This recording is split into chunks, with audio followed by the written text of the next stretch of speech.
So now you have this paper and you're moving along your publication journey. So let's break down a paper into four distinct parts. You have your introduction, then you have your method section, and then you have your results section, and then naturally your discussion / conclusion, right? So let's focus on the introduction. When you write an introduction, a few pearls. First is recognize you're writing for an academic audience. So don't repeat or state the obvious. Try to state your clinical problem, explain why you're writing this paper, and try to make sure you have relevant contemporary information that summarizes as a need for your paper. That's usually very helpful as far as some tips for that section. When it comes to the methods, make sure you're very accurate and technical, but at the same time succinct with your words. Have a statistician review the statistics section that you may include in this section. It's very important to be clear. And do make sure that you do not state your results in your methods. It's very, very easy to write your methods and flow right into your results, and then you mix sections together that should not be together. So state your methods, have your statistician review your methods, be succinct, and save the results for the actual results section. Now you get into your results section, and here's where you really like to be very, very succinct. So make sure that when you have your results, they line up with your objectives that you had in your method section. So as you have a method and a methods query or a method section, make sure that the methods you wrote line up with the results you're producing. So you don't want all of a sudden report results that you didn't mention in your method section. That lack of continuity can break down your paper and really, result in you losing your flow. So results and methods should really line up in lockstep.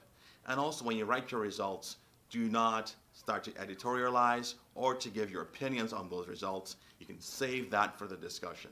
The discussion is when you discuss the nuances of your study, but not the results section. So key things are make sure their methods line up with your results and report the results only without any commentary. That is very helpful. And then you get to your discussion. Break your discussion down into a few important points or segments. First, the key findings of your study. What did you really find that was impactful and really adds to what we currently know in the literature? Next is, what are the strengths of the paper you just wrote? So what are the methodological strengths or even content strengths?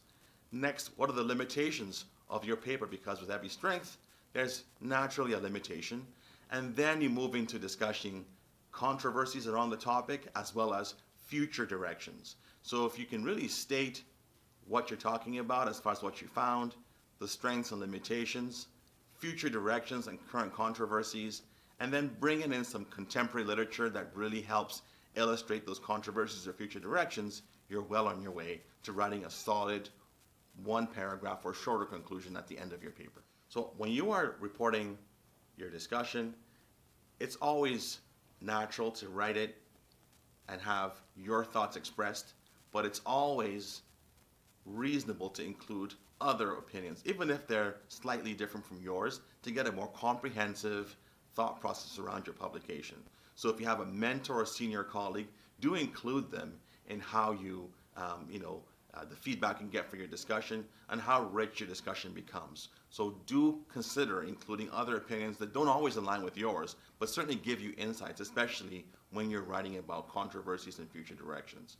And finally, as a bonus point, figures, diagrams really help the results shine.